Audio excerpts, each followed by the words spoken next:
Olá, bom dia a todos. Está começando agora mais uma edição do A Notícia de Frente. Hoje, quinta-feira, dia 3 de outubro, e agradecendo, antes de mais nada, pela honra da sua companhia. Aqui na bancada do A Notícia de Frente, o professor Lorenberg Alves e o jornalista Antero Paes de Barros. Bom dia, Antero. Bom dia, Lúcio. Bom dia, professor Lorenberg. Bom dia, telespectador e telespectadora. Bom dia, professor. Bom dia, Lúcio Sorge. Bom dia, senador Antero. Bom dia, telespectador.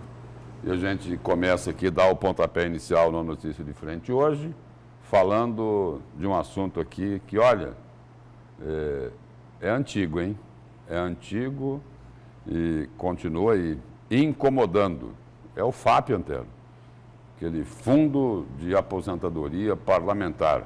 E aí, lá no Supremo Tribunal Federal, o ministro votou por revogar as leis, mas propõe poupar, professor, quem já recebe.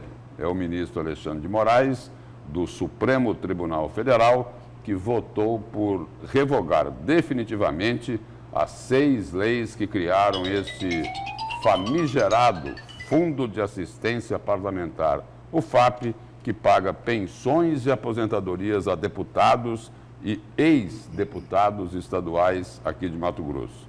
No voto dele, porém, o ministro entendeu que é preciso estabelecer critérios. Segundo ele, a medida deve valer somente daqui para frente, para resguardar os direitos dos que já recebem o benefício. O senhor concorda com isso, professor? Não, mas não é bem assim, porque ele estabelece que os que entraram no Fundo de Assistência Parlamentar até 2008. Até 2008. Os que entraram depois de 2008, esses vão ficar fora do FAP. Tem uma turma pequena que vai ficar fora do FAP. Ele estabeleceu como marco 2008. Ele beneficia todos os antigos deputados. Por que beneficia? Porque aquela lei era um ato jurídico perfeito. E por que ele corta a partir de 2008? Ele corta a partir de 2008 porque a lei foi extinto o FAP, antes de 2008, e em 2008 foi repristinada a lei. Ou seja, a lei estava morta, a repristinação da lei, segundo que um deputado que entrou naquela legislatura conversou com algum colega que pediu a repristinação da lei. Então, a lei tal passa a valer conforme... Então, a lei anterior voltou a valer a partir de 2008. Depois do FAP acabar, depois do FAP morrer, depois do FAP ser enterrado, ressuscitaram o FAP. É isso que ele está botando para fora botando para fora da decisão. E só complementando aqui a informação, os pagamentos acontecem a 108 deputados e ex-deputados e eles continuam ocorrendo normalmente e vão seguir até o final do julgamento do mérito que está previsto para ocorrer nesta quinta-feira. E aí, a Assembleia Legislativa gasta mensalmente cerca de R$1.400.000 para bancar as pensões e aposentadorias. E anualmente esse valor chega perto aí de 18 milhões de reais. Mas a pergunta que talvez o nosso telespectador esteja fazendo, Lúcio, porque existem parlamentares que se aposentaram depois de 2008, Antero. Não, mas não tem problema se aposentar depois de 2008 se ele estava lá. Se ele estava lá atrás, se ele estava beneficiado pela lei anterior. Não tem problema. É o o caso, problema aí é 2008. Quer dizer, veja bem, eu acho que a pergunta do Lúcio Sorge, inicialmente, é inteiramente pertinente. O senhor concorda com isso? Não, é grave isso. Há um erro nisso. Mas você não tem como matar o direito adquirido. Por exemplo, isso foi um dia assim na Câmara dos Deputados e no Senado da República. Antes de eu chegar a ser deputado federal e de ser senador da República, que eu fui as duas coisas, eu fui constituinte e depois senador, você cumpria 4 anos de mandato e depois você se aposentava com 100% do benefício. O deputado era deputado por 4 anos de mandato e se aposentava com 100% de benefício. Tem um monte aí. Tem um monte. Que só foi deputado uma vez. Esse é o questionamento que eu coloquei aqui. É justo isso? Não, não é justo. É justo. Não é Contribui um pouquinho e recebe um montão. Hoje, na Câmara dos Deputados e no Senado, já corrigiu isso. Mas, assim, a partir de uma determinada data para cá. A partir da nossa entrada, praticamente, lá um pouquinho antes, 86. Tanto é que você vê, o juiz está preocupado aí com 88. Quer dizer, a partir de 86, na Câmara dos Deputados tem aposentadoria? Tem. Mas se o cidadão fez 4 anos de mandato, ele recebe 4 dividido por 35 avos. Se ele tem 8 anos de mandato, ele recebe 8 dividido por 35 avos. Se ele tem 12 anos de mandato, 12 dividido. Se ele tem 16 anos de mandato, ele recebe quase a metade do salário. Se ele tem 35 anos de mandato, ele recebe salário integral. Aqui não. Aqui, assim, 4 anos, salário integral. Então, mas isso não foi barrado. Isso não foi barrado porque não tem como ser barrado. O 4 anos salário integral, e aí é o seguinte, aí salário sim, né? Salário de 25 mil reais, não é, professor Lorenberg? E com os reajustes do deputado da época, né? Se o deputado aqui reajustar, reajusta para ele. E aí é o seguinte, aí o trabalhador é quanto? 35? 30? 35 anos. 35 anos. Que ele tem que contribuir para poder se aposentar com... Desde que tenha 65 anos de idade agora pela reforma da Previdência. Pela nova lei. Quer dizer, de toda forma, Lúcio, é injusto. Nós temos aqui o prefeito Emanuel Pinheiro se aposentou com 20 mil 20 reais. E poucos anos. A com reportagem. 30 anos de idade, 32 anos de idade, se aposentou com 20 mil reais. Com o salário integral. Ele recebe o salário integral da A reportagem aqui da Thaís Assunção, do Mídia Juro, eu coloco aqui que ele recebe mensalmente 25 mil reais do fundo. Foi, inclusive, por exemplo, ele teve que responder muito sobre isso na campanha eleitoral. Foi cobrado e cobrado bastante sobre isso. Mas ele está amparado nessa lei, porque ele é antes de 88. Ele é de antes de 88. Quem vai ser prejudicado aí nessa lei é Dilceu Dal Bosco, essa turma aí. Essa turma aí que repristinou a lei.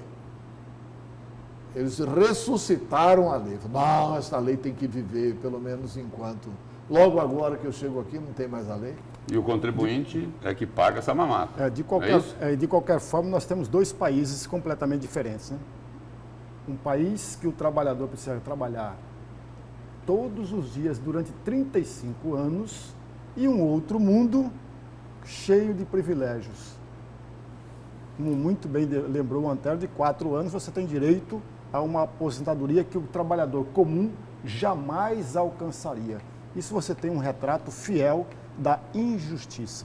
Não, você com 18 anos, você se elege deputado, você elegia deputado estadual. Com 22 anos você fez 4 anos de mandato. A partir daí você tem um salário, um salário eterno de deputado estadual. E está aposentado com 22 anos de idade. É essa a lei. É essa a lei. Né? O Emanuel se aposentou com 30, 32, que é um absurdo. Mas é legal. Mas é legal. A gente dá risada, né? É um absurdo legal. É um absurdo legal. É um absurdo, mas é...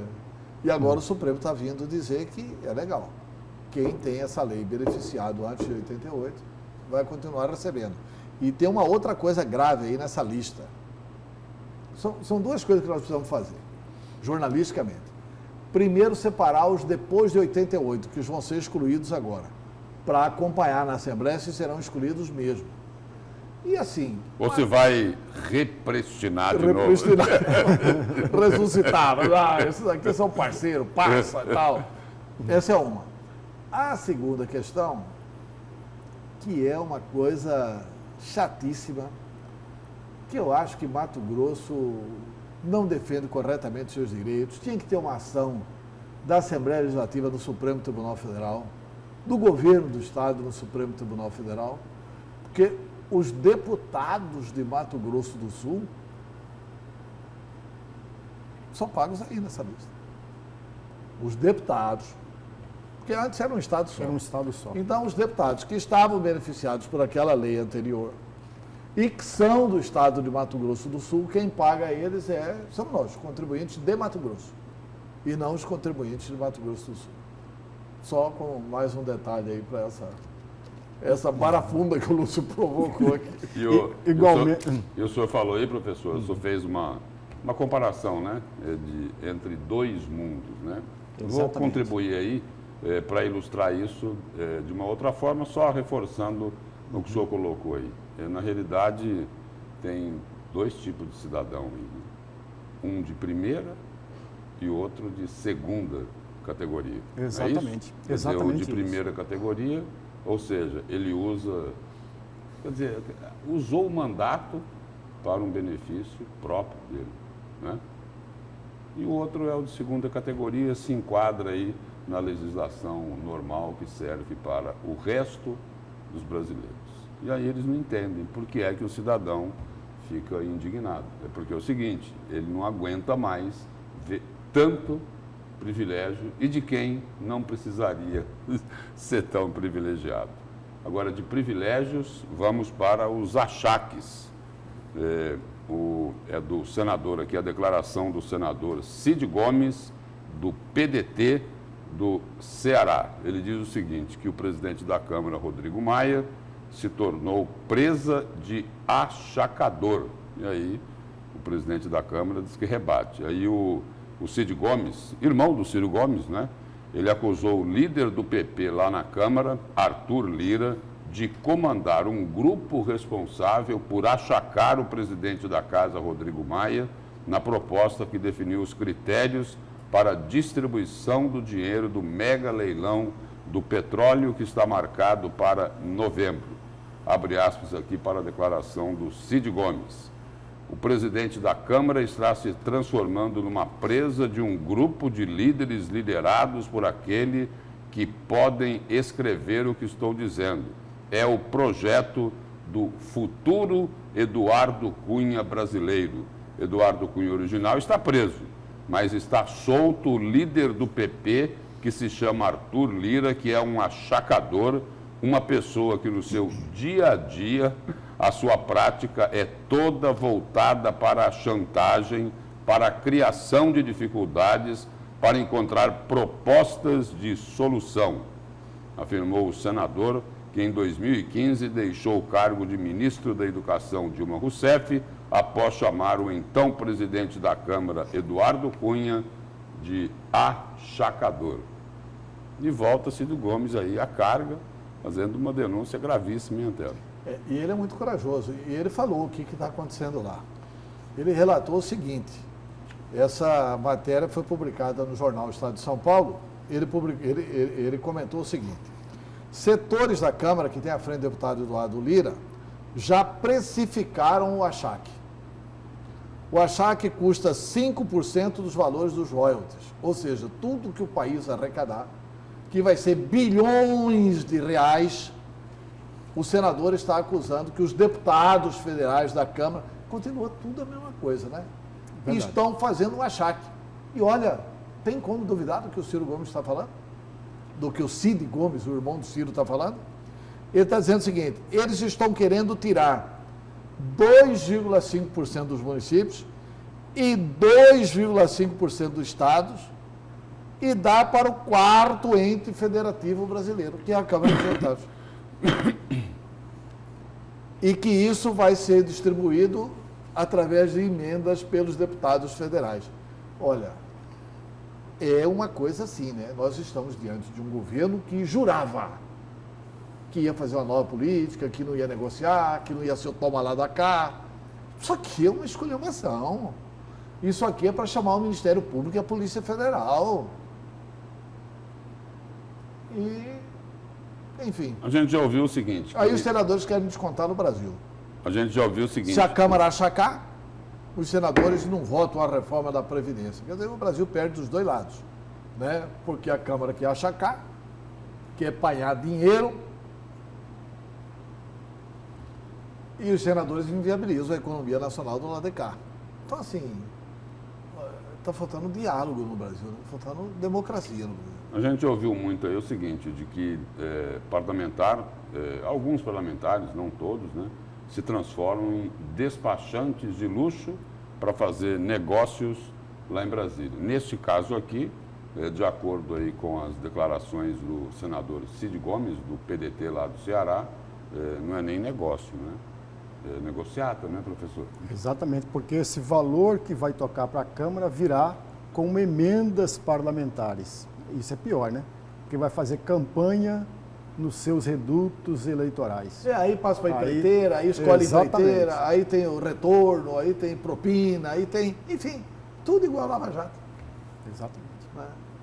Porque é isso que explica a briga pelas famosas emendas parlamentares. É isso?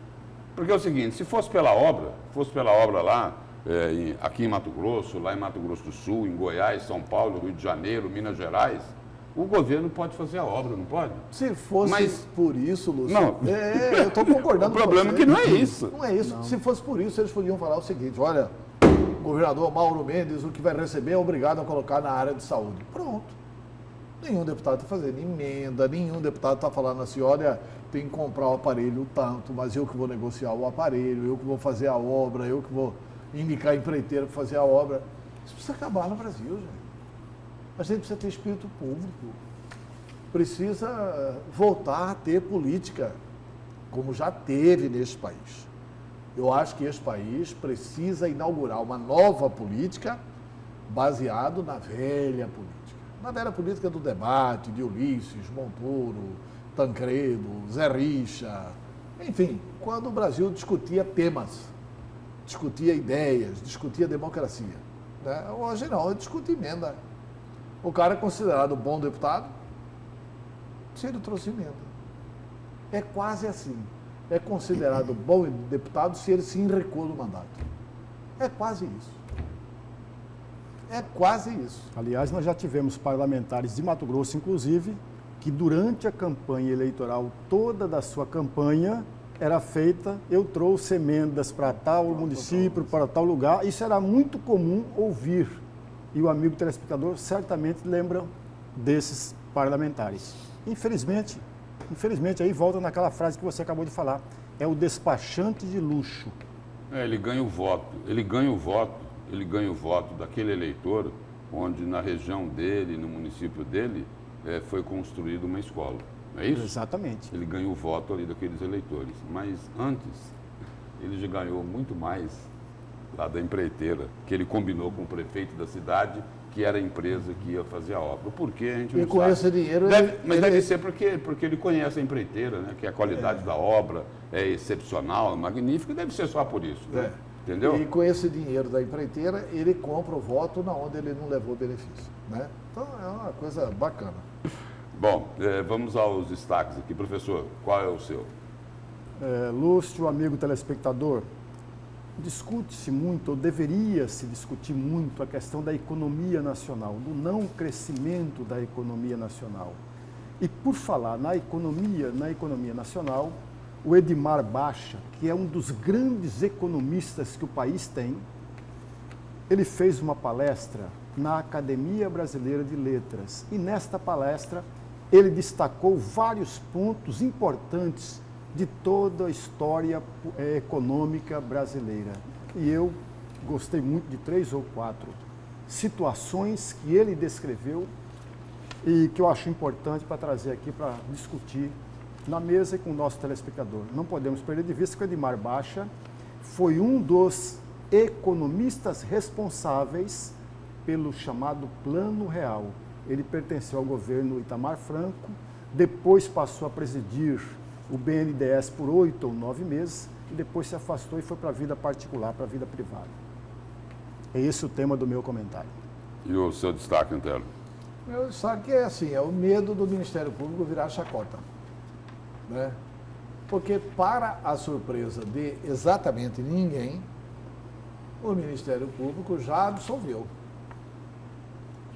Já investigou e já absolveu.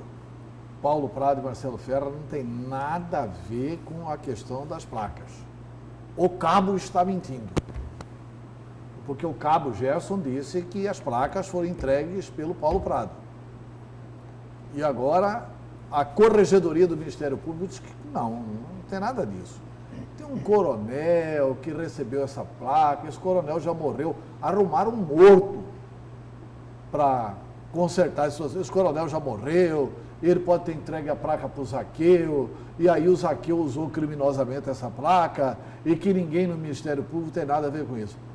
Olha, o Ministério Público precisa prestar atenção no seguinte, já está na lei, já estava na lei. A ação penal privada subsidiária da ação pública.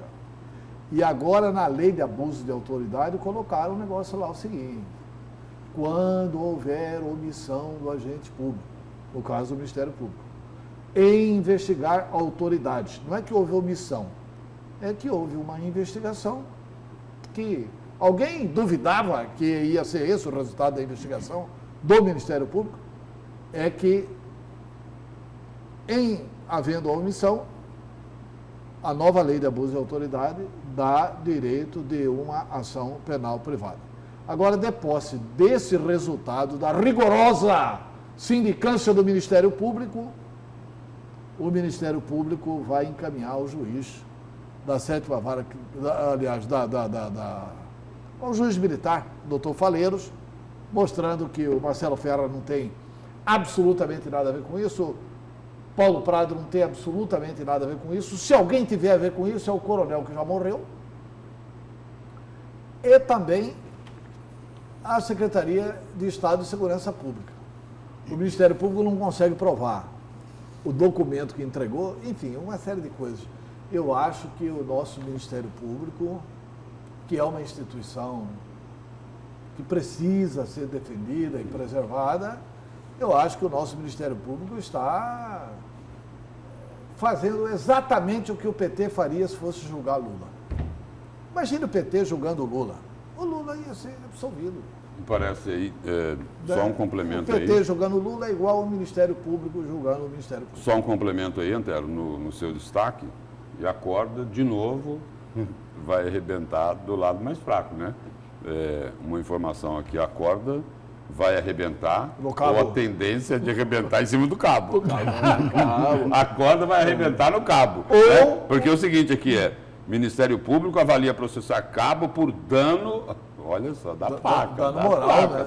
Por dano ao patrimônio público em sumiço das placas de grampos. Quer dizer, as placas sumiram, ninguém sabe, ninguém viu. E lá no destaque do Antero, eu vou tentar dar uma outra contribuição para ver se localiza essas placas. Mas vai precisar de dois profissionais.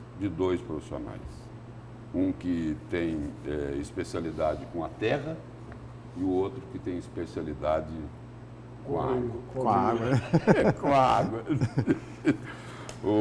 Bom, e dando sequência aqui, só registrando aqui uma publicação lá do site PNB Online. Selma cede mandato para Possamay para cumprir acordão de campanha. E aqui no site Folha Max, ele replica aqui uma informação do site Folha Max, que havia divulgado que o suplente de senador Gilberto Possamay, principal financiador da campanha de Selma Arruda, deve assumir o mandato em novembro como parte de um acordo pré-eleitoral com a candidata. É que a juíza Selma deve se licenciar daqui a 30 dias e Possamay assumirá o cargo. E a licença deve ser para tratar de assuntos particulares. E o primeiro suplente, o Possamay, só relembrando, e é citado aqui na reportagem do PNB Online, é o autor do depósito na conta de Selma Arruda, que foi considerado prática de Caixa 2 pela Justiça Eleitoral de Mato Grosso, que resultou aí na cassação do mandato dela por unanimidade aqui no TRE, Antero. Eu acho que essas coisas pegam mal para a Selma, né? Eu sou contra você ser candidato a senador e procurar grandes fortunas para ser seu suplente, para financiar a campanha. Eu, quando fui candidato a senador, meu suplente foi Luiz Soares. Quer dizer, tão duro quanto eu. Quer dizer, a gente foi com teses e tal para defender a política. Esse cidadão, todo mundo sabe, foi o principal financiador da campanha, ele mesmo se coloca como tal, e agora vai assumir o mandato. E a pressa de assumir em novembro, antes dela completar um ano no Senado, é por causa do medo da cassação. Tem o risco da cassação. E tem uma vergonha também da cassação, né? Então a Selma atenderia a duas situações. A uma, porque se houver a cassação nesse período, ela não está lá no Senado para sair do Senado pela porta dos fundos. Uma. E também cumpriria um acordo com o seu financiador de campanha. Eu só quero fazer uma pergunta ao telespectador. Quem votou na Selma votou para ela dar um mandato para o Possamay? Foi para isso que a população votou na Selma? Olha, está certo, a juíza Selma tem que dar o mandato para o Possamay. O perfil da Selma é parecido com o perfil político do Possamay? Não é. Eu acho que nessas coisas a juíza erra muito na política. E é um fato ainda mais negativo, Antero, nesse momento, é um fato ainda mais negativo, professor Lorenberg, porque é o seguinte, a gente tem acompanhado aí nos últimos dias as participações da juíza Selma Arruda naqueles temas que são realmente de interesse nacional. Para usar assim uma expressão que todo mundo entende mais fácil, né? Ela está assim num trabalho de agenda positiva, não é isso? Aí é o seguinte, tendo como referência aí a visão da população, né? Da sociedade, né? Que não está aceitando muita coisa errada que está acontecendo nesse país. Ele está brigando lá para implantar a CPI, lá para instalar a CPI da Lava Toga, para investigar o judiciário brasileiro, está protestando aí contra o Supremo Tribunal Federal, no caso aí de anulação de sentenças lá da Lava Jato, né? Então, e outros temas dentro dessa linha, e esse fato aí de deixar o mandato dela para o suplente pega mal. Olha, tomara que ela zangue, emita uma nota oficial amanhã, desminta o jornalista Antero, esse cara quer fazer escândalo, não sou eu peguei a nota do site Folha Max, né? Eu só reproduzi uma nota do site Folha Max, mas tomara que ela fique irritada e permaneça no mandato. Eu acho que o Mato Grosso precisa hoje lá, o Brasil precisa lá da voz da Selma, e não da voz do Gilberto Possamay. Alguém daqui imagina o Gilberto Possamay enfrentando lá a questão da CPI da Toga? Eu não consigo imaginar isso, professor. Eu acho que ele não vai, como produtor rural, produzir nada em favor desse enfrentamento da CPI da Toga. Então, por vários motivos, a Selma deveria permanecer. Permanecer para lutar pelo seu mandato, permanecer para ficar no Senado da República, permanecer para lutar pela Lava Toga, permanecer para lutar em favor da Lava Jato. São compromissos que ela tem e que o mandato dela deveria ter. E que o Gilberto Possamay não tem esse perfil. Não tem esse perfil. Tomara que ela zangue comigo e fique. É melhor para o povo que votou nela. Eu estou defendendo aqui o eleitor da Selma. Porque ela foi eleita? Porque eu acho que ela está fazendo um bom trabalho. E ela pode fazer um bom trabalho.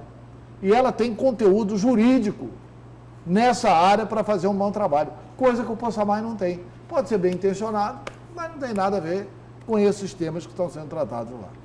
Que, por exemplo, só para relembrar um fato aí, muita gente deve ter gostado, né? Dela ter batido o telefone na cara do senador Flávio Bolsonaro. Quando ele falou, olha, retira a assinatura daí, isso vai... Aí usou um termo lá que não dá para a gente usar aqui, né? Então, isso daí, as pessoas aplaudem esse tipo de posição, porque ela está defendendo algo correto e aí ela recebe uma pressão para fazer aquilo que não se deve fazer, não é isso? Lúcio, amigo telespectador e Antero, é muito comum o titular da cadeira de Senado num acordo que ele fez durante a campanha, ceder um tempo do seu mandato para o seu suplente. É muito comum. O que me causa estranheza, e o Antero já levantou isso logo no começo, é exatamente menos de um ano, veja, Lúcio, menos de um ano do mandato já ceder a cadeira por 120 dias, 121 dias para o seu suplente. E só lembrando o seguinte... Não, ela não cedeu ainda. Não, preparando para ceder em novembro. Tá E só lembrando aí de mais um pequeno detalhe, não é, professor Lorenberg e Antero? O procurador do Ministério Público Federal, aqui junto à Justiça Eleitoral, ele disse o seguinte, né? Ele disse que o primeiro, isso não disse, não é imprensa, não, no despacho dele lá, nessa ação aí contra a senadora Selma Arruda, ele disse o seguinte, que pelo que ele viu lá do processo, do que aconteceu, do dinheiro que o primeiro suplente passou para a chapa da senadora Selma Arruda, o entendimento dele é de que Gilberto Possamay teria comprado a primeira suplência na chapa da senadora Selma Arruda. Pois é, ele ainda está pessimista, né? Achando que comprou só a primeira suplência, né? Não, olha, eu lamento, assim, eu acho que a juíza Selma erra, deve ser por inexperiência. Eu não vejo má fé nela, mas, olha, ela precisa voltar atrás nisso. Se ela está compromissada com o Possamay, ela precisa voltar atrás nisso. Porque ela tem um compromisso maior com os mais de 600 mil votos que ela teve. Esse é o compromisso maior dela para mim. Ela teve mais de 600 mil votos, foi a mais votada, a forma dela se garantir, inclusive no mandato, de defender o mandato, é ela permanecer no Senado. Ela tem que dizer para esse moço, se ele quiser assumir, olha, alto lá, agora não é o momento. Aí lá para frente, numa outra conjuntura e tal, ela pode sim ceder o mandato para ele. Agora eu acho que é muito prejudicial para ela, para o mandato, para o povo de Mato Grosso e para o povo brasileiro, o que mostra a consideração que eu tenho pela qualidade do mandato da Selma. Mas que isso aí é acordão. E o povo não gosta de acordão. Ninguém votou em Gilberto Possamay. As pessoas votaram na juíza Selma, que botou corrupto na cadeia. E porque ela apoiava o presidente Jair Bolsonaro. Foi esse o voto da Selma. E nós vamos agora ao nosso primeiro intervalo comercial e daqui a pouco nós voltamos. Os assuntos é a decisão da Justiça que determinou a reabertura da CPI do Paletó, lá na Câmara de Cuiabá. Nós voltamos em instantes.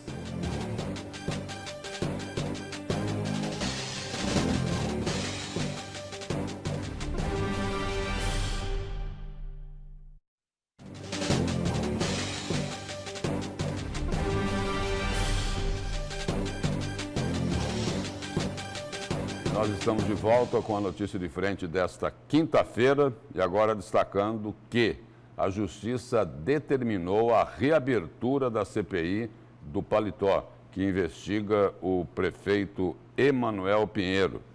A decisão foi proferida nesta quarta-feira pelo juiz João Tiago de França Guerra.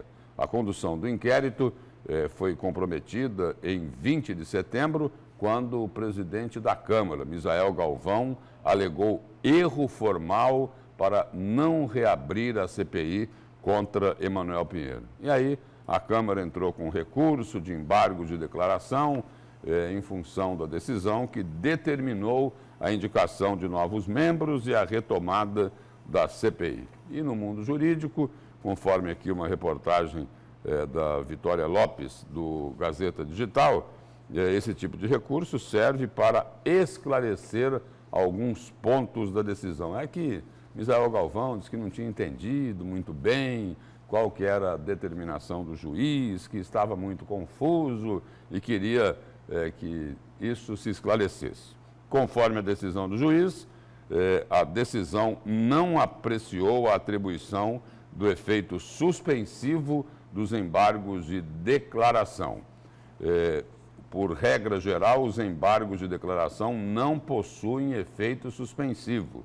Excepcionalmente, o magistrado do feito poderá suspender os efeitos da decisão embargada, quando demonstrada a probabilidade de provimento do recurso ou, sendo relevante a fundamentação, houver risco de dano grave ou de difícil reparação, diz aí um trecho da decisão. Ou seja, o que o juiz coloca aqui é o seguinte, que Misael Galvão fez tudo errado, não era por aí o caminho, ele tinha que obedecer à determinação judicial. O juiz entendeu que cabe à Câmara adotar as providências de continuidade da CPI do Paletó, que investiga o prefeito por um suposto recebimento de valores indevidos do então ex-governador Silval Barbosa e que os novos membros devem ser escolhidos dentre os vereadores que fizeram parte do requerimento original. Antero, quais os reflexos aí da retomada dos trabalhos dessa CPI? Olha, eu tendo a achar que quanto mais cedo terminar essa pelenga aí, é melhor para a base de sustentação do Emanuel e para o próprio Emanuel Pinheiro. Já está claro, diante da justiça, que eles não vão conseguir postergar isso. Agora o juiz voltou a dar 48 horas para o Misael. Para instalar. Para instalar. Misael já fez lá o embargo de declaração. Já fez o embargo de declaração, já não instalou. O juiz rechaçou. O juiz rechaçou. O juiz já mandou antes um comunicado por que o senhor não instalou. O juiz está dizendo o seguinte, olha, isso aqui dá crime de desobediência. Desobediência pode gerar dois fatos. Eu espero que não gere nenhum dos dois. Espero que o Misael cumpra a decisão judicial. Um fato é o afastamento. Se desobedecer uma ordem judicial, você pode ser afastado do cargo para que essa ordem se restabeleça e depois você volta. E pode ter também o crime de desobediência da prisão. Né? Se eu não obedeço uma ordem judicial, a ordem judicial vai ser cumprida. Eu espero que o Misael se assessore bem e que determine a instalação. E depois tome as providências no processo que ele achar que deve tomar. Ele está trazendo para ele um problema que não é dele. Ele não foi responsável por isso. Quem fez isso foi o vereador Justino Malheiros. Não foi na gestão do Misael, que havia se instalado a CPI do Paletó e que foi feito esse pastelão que agora a Justiça decidiu. Agora tem uma falha também, né? A Justiça demorou todo esse tempo para decidir, né? A Justiça demorou o mandato inteiro do Tininho, do Justino, para agora decidir. Quer dizer, a bomba estourou no colo do Misael. Mas eu acho o seguinte, que quanto mais rápido instalar essa CPI, melhor será para o esclarecimento ao povo de Mato Grosso. Eu torço para que ela se instale rapidamente. E acho que o Misael deveria instalá-la urgentemente, como determina o Poder Judiciário. Agora, o fato aí é politicamente que deve estar preocupando, eu gostaria de ouvir a opinião do professor Lourenberg, é que, em cima da determinação da Justiça, essa CPI, ela deve ser instalada observando as assinaturas originais, né? Quer dizer, dos 9 vereadores, hoje tem 7 desses vereadores lá na Câmara, então a CPI seria composta por esses 7 vereadores, quer dizer... Não seria por esses 7. Por esses 7 parece não, mas... que ela tem 3 ou 5 membros, né? 3 membros. Mas seria composta por eles. Mas seria dentre esses 7. Dentre esses 7, dentre esses 7. Não é isso? Essa seria a preocupação do presidente Misael Galvão? Eu não acredito nisso, Lúcio. Sabe por quê? Porque o resultado da CPI... Tudo bem, terminada a CPI tem poder de encaminhar para o Ministério Público. Né? Então, cria um fato. Mas sendo só a oposição, ela tem tendência de fazer mais barulho, não é, Antero? Não, é isso que eu estou colocando. Eu espero que a CPI não seja uma CPI de oposição, seja uma CPI de apuração de verdades. De trazer a verdade real. De dar chance ao prefeito de se pronunciar, coisa que ele não fez até hoje. De convidá-lo para depor. Enfim, de esclarecer esses fatos, né? O vereador Diego Guimarães, quando entrou na Justiça para tentar reorganizar uma CPI que, no seu entender, e no meu juízo também foi feito, a formação dela foi feita de forma irregular, porque foi além dos 9 primeiros da lista. Nesse aspecto, o Diego Guimarães estava correto, mas o Judiciário demorou muito para dar essa resposta. A segunda pergunta que se tem, eu sou partidário da ideia que o Rotero levantou aqui, que o presidente da Câmara deveria instalar com rapidez isso para cumprir uma ordem judicial, mas uma pergunta que o nosso amigo telespectador certamente deverá fazê-lo é se aquele primeiro momento da CPI continua valendo os dias todos. A meu juízo, continua valendo. Só que a CPI tem o direito de pedir que ela amplie o seu período. Essa é a primeira questão. A segunda, que é preciso também observar, aqueles depoimentos que já foram registrados vão voltar tudo de novo? Eu não sei se continuam valendo. Sabe por quê, professor? Porque a CPI, a Justiça declarou que aquela composição era ilegal. Todo ato feito por quem não é de direito é nulo. Eu assinei uma escritura de uma casa transferindo para o senhor, mas eu não sou o proprietário. Está nulo o ato. Esse ato não vale nada. Entendeu? Então a CPI se instalou com uma composição ilegal, feita pelo Tininho, pelo Justino, não foi pelo Misael. A Justiça demorou para se posicionar, estourou agora no Misael. Ele tem que cumprir a decisão da Justiça e, na minha opinião, vão voltar os prazos. Porque aquelas oitivas, a nova CPI pode falar o seguinte: olha, vamos aproveitar isso aqui como prova emprestada, não precisa mais trazer o Silval. Ou nem sei se o Silval depois. Depois. Então não precisa mais trazer o Silval, já depois. Beleza. A nova CPI pode deliberar sobre isso. Como pode deliberar o seguinte: não, eu quero o Silval para prestar outros esclarecimentos e chamar o Silval. Então, são coisas que... Mas tempo há para concluir. É só trabalhar mais dias na semana que resolve isso. Bom, seguindo aqui, está prevista para a próxima semana a segunda votação da Lei de Diretrizes Orçamentárias do Estado. Na primeira votação, o projeto aprovado por unanimidade descartou a obrigatoriedade da revisão geral anual para os servidores. A LDO nada mais é que manter o orçamento. Igual a dona de casa quando faz as contas e não pode extrapolar aquele valor, senão fica no vermelho. A Lei de Diretrizes Orçamentárias nada mais é do que isso. Tem a finalidade de elaborar orçamentos fiscais e da Seguridade Social e de investimento do poder público, incluindo poderes executivo e legislativo.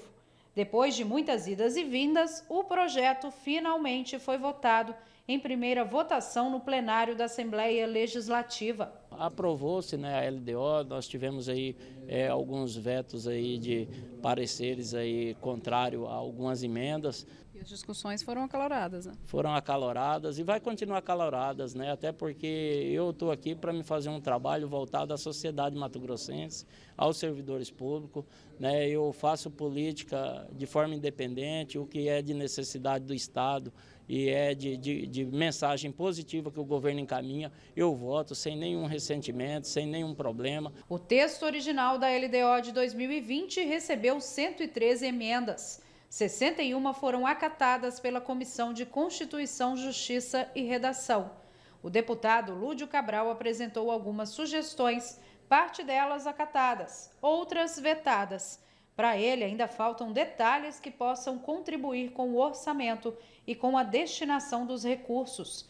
Depois das alterações, a LDO, que estava em déficit, passa a ter um superávit de R$ 1 bilhão e 700 milhões de reais. Há duas alterações que eu acredito ainda necessárias para a segunda votação. Primeiro, disciplinar o limite de reserva de contingência. A proposta original estabelece um mínimo de 0,5, mas não estabelece um máximo. O governo pode colocar 10, 20, 30% de reserva de contingência e com agravante. Os deputados não podem alterar isso no projeto de lei orçamentária. Isso é outra emenda que eu tentei aprovar e não consegui para derrubar esse dispositivo. O que nós precisamos é estabelecer um limite máximo para a reserva de contingência. A proposta é 1% de limite máximo para a reserva de contingência, o que dá uma margem de mais de 150 milhões de reais para o governo ao longo do ano. O deputado ainda teve emenda que garante o pagamento da revisão geral anual dos servidores rejeitada. A outra questão diz respeito à previsão do aumento permanente de receita que irá ocorrer em um anexo que trata da revisão geral anual de remuneração dos servidores e das leis de carreira que já asseguram reajuste no ano que vem. Como haverá um incremento de receita de 1.170 bilhões de reais, o governo não colocou esse incremento nesse anexo para dizer, olha, não haverá recurso para a revisão geral anual de salários, nem para reajustes legais já estabelecidos. Então nós vamos tentar colocar esse aumento permanente de receita nesse anexo ainda. Isso já foi matéria do Supremo, inclusive, então nós não temos mais o que debater isso, já está decidido que é condição do Estado. O Estado tem condição e vai pagar, se não tiver, não vai pagar. Então isso é uma condição que já está fato encerrado, porque já foi discutido no Supremo. O que nós estamos fazendo? Trabalhando para que o governo comece no próximo ano já ter condições de dar alguma coisa para os funcionários e até nos próximos anos venha ter condições de pagar o salário em dias e pagar o RGA. É isso que nós estamos trabalhando e buscando. O orçamento total da Lei de Diretrizes Orçamentárias ultrapassa os 21 bilhões de reais. Antes de ir para a segunda votação, o projeto segue para análise da Comissão de Fiscalização e Acompanhamento de Execução Orçamentária. Só aí volta ao plenário para ser apreciada em segunda votação e redação final. A expectativa é que isso ocorra o mais rápido possível. Eu espero na semana que vem, já cobrei do presidente das comissões aí para que analise isso na segunda-feira e disponibilize para o plenário para votação em segunda, na terça-feira, ou mais tardar na quarta-feira, para nós encerrarmos a LDO na próxima semana. Cabe ainda momentos de vista, mas eu tenho certeza que nós já debatemos bastante. Nós sabemos que a Assembleia tem a responsabilidade de aprovar a LDO, nós tínhamos até agosto para aprovar, aí foi pedida a prorrogação, porque nós estávamos tratando sobre a restituição dos incentivos, então prorrogou um pouco mais, e agora eu acho que nós temos que ter aí a responsabilidade de votar a LDO, encaminhar para o governo, até porque nós temos que tratar de 2 assuntos importantíssimos ainda que tem, ou 3 assuntos. A questão do PPA, a questão da LOA e a própria lei que está aí de transporte zero da lei da pesca. Então, eu acho que nós temos que, agora, esse momento, essa semana e semana que vem, dedicar urgentemente para votar a LDO, fazer o cronograma do PPA e da LOA e a lei da pesca em discussão. O orçamento desse ano, ele tinha um déficit de 1 bilhão e 700, não é isso? O ano que vem já tem um superávit. Aí, além dessa posição do deputado Lúdio Cabral, tem também aqui uma provocação do deputado Wilson Santos sobre essa questão da RGA. Aí ele diz o seguinte: tem dinheiro sim, não quer pagar a RGA? É outra história. O governador está hoje expondo a sua base. A base do governo está votando contra o servidor público e isso vai custar caro aos deputados estaduais. Caríssimo. Não vai ficar em branco. Aí ele diz que ele colheu essa postura lá em 2016, quando disputou a prefeitura de Cuiabá, por causa lá dos episódios que ele se envolveu no governo Pedro Taques em relação ao funcionalismo do Estado. Mas nada disso que o governo Mauro Mendes não vai pagar a RGA. Até porque o orçamento está mostrando que vai ter 170 milhões de superávit. Se a Receita se comportar, eu duvido que o Mauro Mendes não vai tomar iniciativa. O que o deputado Botelho colocou aí é que o deputado Botelho é engenheiro.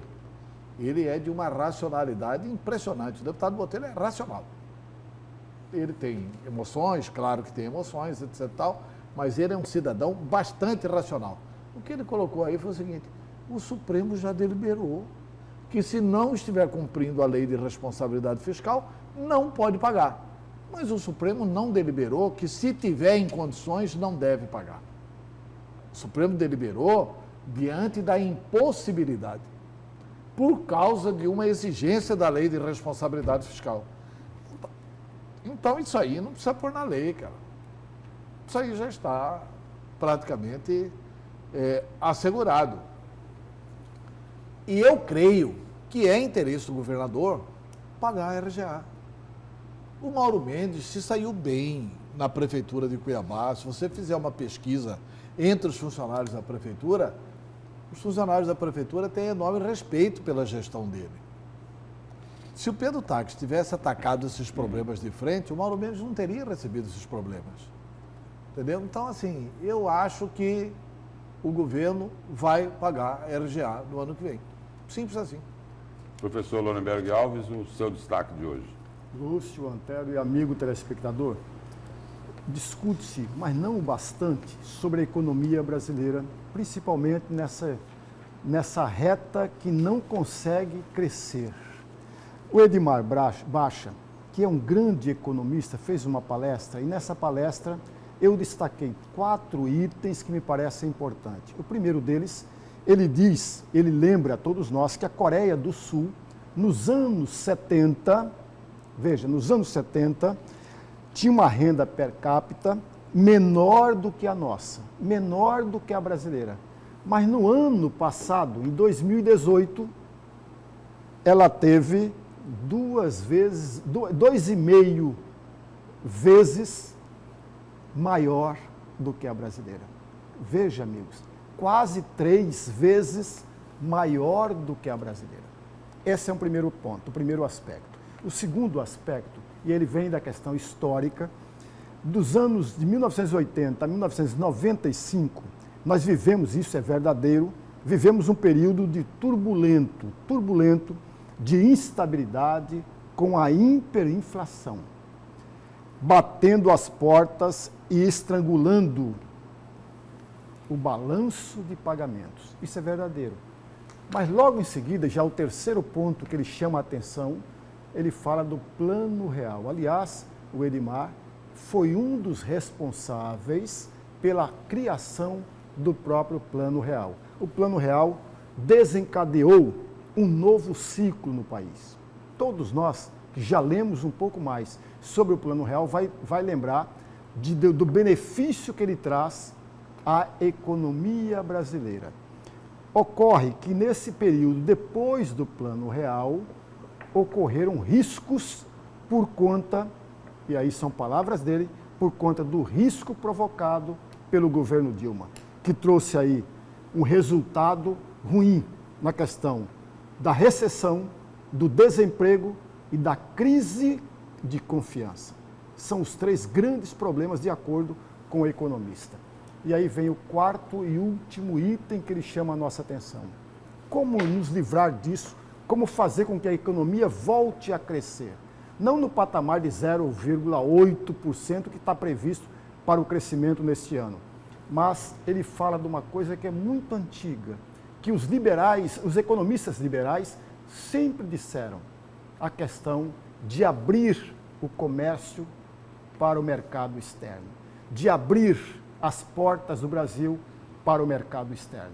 Isso é antigo, mas tão antigo, mas de acordo com ele, não aconteceu isso. Aliás, tem uma frase do presidente Collor de Mello, que chamava os nossos carros, Lúcio, de carroças. Aquela frase foi exatamente uma maneira de abrir o mercado nacional, o mercado interno, para o mercado internacional. E nós tivemos ganhos ali, considerável naquele momento. E é exatamente isso que o economista chama a nossa atenção. E aí ele fala um outro detalhe interessantíssimo. É preciso que haja aí uma contenção dos gastos públicos, ou seja, cortar os gastos excessivos. E, além disso, atrair o capital privado. É uma frase antiga, o saudoso Roberto Campos falava isso a todo instante. E aí ele vem com outro detalhe, o economista Edmar Baixa. A agenda social. e a agenda social, todos nós entendemos.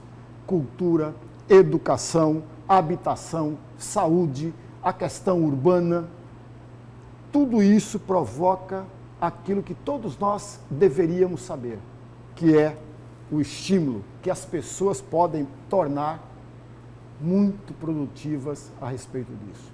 E eu acrescento um outro item, a falta, ou a melhor, o planejamento da administração pública. Infelizmente, não há planejamento. E nós vamos agora ao nosso intervalo comercial e daqui a pouco nós voltamos para falar das investigações do Ministério Público sobre a Grampolândia Pantaneira. E as placas Whitron continuam sumidas. Um instante só.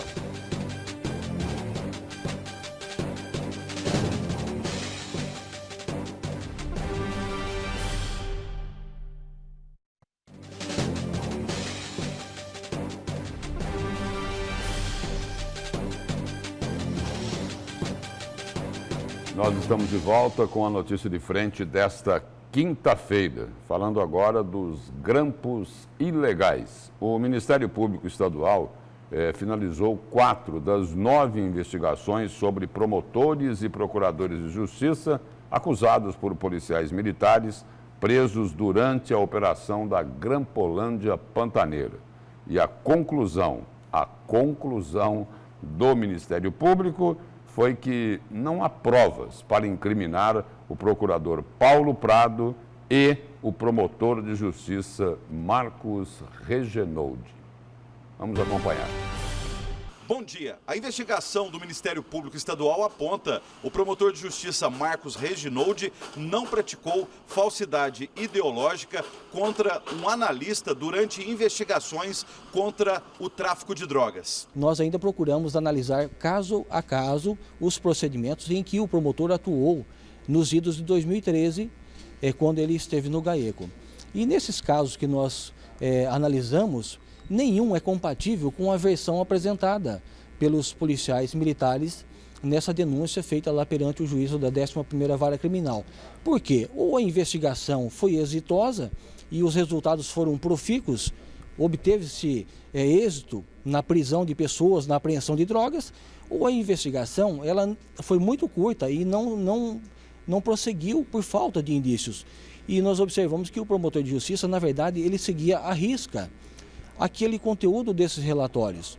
E quando o próprio Anderson Boaventura sugeriu, nesse caso específico, que se paralisasse a investigação porque os interlocutores não estavam tratando desse crime, não havia tratativa nesse sentido, o que fez o promotor de justiça? Ele pediu o arquivamento perante o juízo da Vara do Crime Organizado e o procedimento foi arquivado. O MPE também conclui: membros do Ministério Público Estadual não têm usado de meios ilícitos para obter telefones de pessoas investigadas na prática de crimes. Eles acreditam, pelo que se entende dessa investigação, que você só pode obter os dados cadastrais de um numeral que você pretende submeter ao juízo através de ofícios à companhia telefônica, quando na verdade nós sabemos, isso já está pacificado, não existe, em princípio não existe lei contrária, o que já é permitido, e também já está pacificado, tanto na doutrina como na jurisprudência, que a investigação ela é ampla e restrita nesse caso. A não ser no momento em que você submete ao juiz, o juiz vai apreciar o pedido da interceptação. Mas para você obter os números dos alvos que são investigados, você pode usar de quaisquer meios que não sejam ilegais. O MPE alega o procurador de justiça Paulo Prado não cedeu as placas eletrônicas usadas pela Grampolândia Pantaneira para grampear ligações telefônicas de cidadãos matogrossenses. Não temos como afirmar taxativamente se aquelas placas utilizadas por aquele escritório criminoso de interceptação telefônica são as mesmas que haviam aqui no Ministério Público. Mas se forem, porque os indícios apontam nessa direção, com certeza não há nenhuma relação entre a cessão dessas placas à Secretaria, que foi feito pelo Dr. Marcelo Ferra, então Procurador de Justiça, em 2010, com a instalação desse escritório, né, clandestino, que foi em 2014. Não tem nenhum nexo causal, ou seja, não foi alguém do Ministério Público que entregou essas placas para o fim de se instalar esse escritório criminoso. Isso ficou muito bem claro nas investigações feitas pelo NACO e também pela Corregedoria do Ministério Público. De Paulo Prado. Nesse caso, não tenha nenhuma dúvida que o doutor Paulo Prado não tem nenhum envolvimento com relação à instalação daquele escritório criminoso de interceptação telefônica. Essa placa foi entregue à época ao doutor Paulo Prado em 2010 e depois eles alteraram dizendo que eles repassaram para o escritório. Quer dizer, então eles mesclaram a verdade com a fantasia para dar credibilidade à versão dele apresentada no intuito de conseguir uma delação premiada aqui no NACO, que foi rejeitada. Mas outras 6 investigações do Ministério Público Estadual continuam contra promotores e procuradores de justiça acusados de uso indevido de dados da Secretaria de Estado de Fazenda, a Cefaz, como também de verbas secretas do MPF. Tem mais várias investigações em curso. Semana que vem, certamente, nós concluiremos algumas e vamos prosseguir. Nós estamos num ritmo bem acelerado, as investigações estão bastante avançadas e vamos concluindo na medida do possível, na medida da dinâmica dessas investigações. Com apoio técnico de Tarcísio Novaes e imagens de Paulo Henrique, Antônio Carlos Silva para a Notícia de Frente. Antelo, só antes do seu comentário aí, só recuperando uma declaração aí do procurador Domingos Sávio, que é o coordenador lá do NACO, ele diz o seguinte: olha, as investigações do Ministério Público não comprovaram que essas placas Witron foram as mesmas placas utilizadas para os grampos ilegais. E aí surge um questionamento que é inevitável. Se não foram utilizadas, se não tem provas que elas foram utilizadas, por que é que, quando tiveram início as investigações, o próprio Ministério Público divulgou aquele termo de cessão dessas placas para a Secretaria de Segurança Pública de Mato Grosso? Pois é. Sem o recibo de entrega. E nem isso se comprovou. O Ministério Público vem a público agora para dizer o seguinte, que as placas foram sim entregues à Secretaria. A Secretaria cobrou, cadê o recibo? E cadê o recibo da devolução? Porque as placas teriam sido entregues à Secretaria por um período de 6 meses. E aí tinha que ter um documento de devolução. E tinha que ter o documento de entrega e tem que ter um documento de devolução. Se isso acontece com o secretário do Estado, o que o Ministério Público faz com o secretário do Estado? Representa contra ele. Como é que uma instituição do tamanho do Ministério Público faz o negócio nas costas? Olha, eu confio em você, está aqui, não precisa de ofício. Mas as placas não eram do patrimônio público? Agora eles estão dizendo que as placas eram inservíveis, que tem uma tese da prescrição e que, portanto, não cabe cobrar que essas placas deveriam estar no Ministério Público. Que é isto? O presidente da Câmara de Cuiabá não pode entregar um computador para uma associação de bairro. Não pode entregar uma cadeira quebrada para a associação de bairro sem que tenha autorização legislativa, sem que tenha autorização judicial. Isso não é do Ministério Público. Isso não é de... Aliás, é do Ministério Público, não é de propriedade de nenhum promotor. Nenhum chefe do Ministério Público tem o direito de entregar placa Witron para ninguém. Eles estão admitindo o seguinte: nós entregamos a placa para o Estado. E não cobrou. E o Estado não devolveu. E não tem o recibo da entrega. E não tem o recibo da devolução. Eu não estou dizendo aqui que o doutor Paulo Prado tem alguma coisa a ver com essa confusão. Por que é que eles acreditam no depoimento do coronel Zaqueu, que o coronel Zaqueu disse o seguinte: Eu recebi essa placa de um coronel e em 2010 esse coronel servia lá na Secretaria de Segurança Pública. Aí eles acreditam no depoimento do coronel Zaqueu e desacreditam no depoimento do cabo Gerson. Quem entregou essa placa para nós foi Paulo Prado. Só o depoimento não teria, eu reconheço isso, o condão de criminalizar ninguém. Mas essa justificativa do Ministério Público é pálida, é frágil, é fraca. Nós estamos investigando e na próxima semana nós já sabemos, serão outros promotores e procuradores também absolvidos. Nós temos que ter um controle de quem controla. Quem é que controla o controlador? Tem que ter isso, a sociedade precisa disso. Não é possível que a sociedade fique indefesa diante dessa situação do Ministério Público. Porque eles reivindicam que só eles podem apurar o que eles fizeram. O que a OAB pediu, que o desembargador Orlando Perrito despachou para atender a OAB, era que a OAB acompanhasse isso. Eles não permitiram o acompanhamento da OAB. Na minha opinião, por estupidez. Se eles têm essa convicção que eles estão anunciando, por que é que não permitiram? Pela vaidade? Por que é que eles exigem transparência de todos, menos da própria instituição que eles trabalham?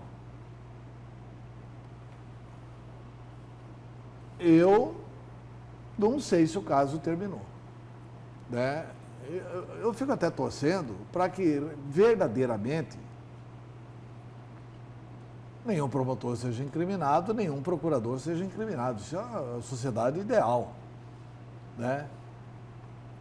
Mas que tudo isso ficou provado. Agora, isso poderia estar muito melhor se essas apurações todas tivessem sido acompanhadas pela OAB. A OAB não tem ninguém que joga pedra em avião para querer, não, isso aqui é prova. Mas se não tem prova, arquive-se. Se não tem prova, declara-se a inocência. Mas por que esconder isso da sociedade? Eu tenho para mim que o Ministério Público tem como seu principal erro essa história do Ministério Público, só ele, poder investigar o Ministério Público. E aí só... Eu acho que isso é assim, é o PT investigando o Lula.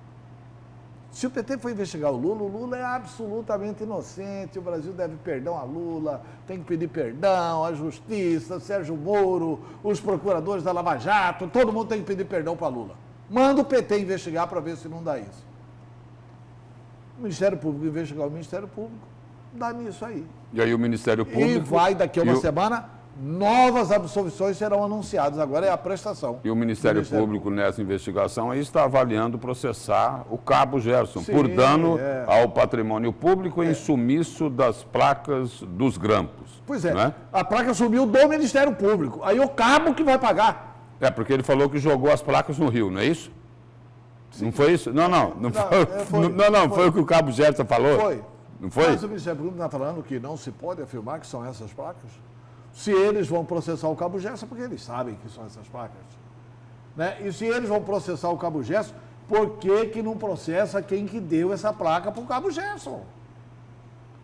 Como é que essa placa foi parar num escritório aqui perto da Assembleia Legislativa para grampear mais de 70 mil pessoas em Mato Grosso num projeto assim inimaginável de um governo autoritário, fascista, escutador, como foi o governo do senhor Peltax? E aí, como você falou o seguinte aí, teve o caso lá do coronel que já faleceu, que teria repassado essas placas para o coronel Zaqueu, não é isso? Exato. Aí, para descobrir aí alguma coisa das placas, eu falei aqui no início do programa de 2 profissionais, não é isso? O primeiro é o seguinte, é dar uma olhada lá no túmulo, né?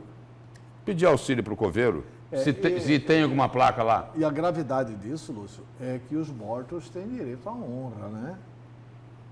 Não dá para ficar assim, jogando. Lógico que não está lá. O coronel que já morreu é responsável.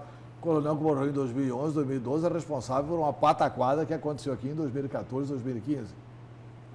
alto lá, né? E aí, de repente, E para assim- tentar, a outra tentativa para achar essa placa é contratar um mergulhador aí do Corpo de Bombeiros, né? Para ver se acha a placa lá no fundo do rio, que o Cabo Gerson disse que jogou lá, né? E o nosso tempo de hoje acabou. Professor, pode concluir rapidinho. Ok? Tudo certo?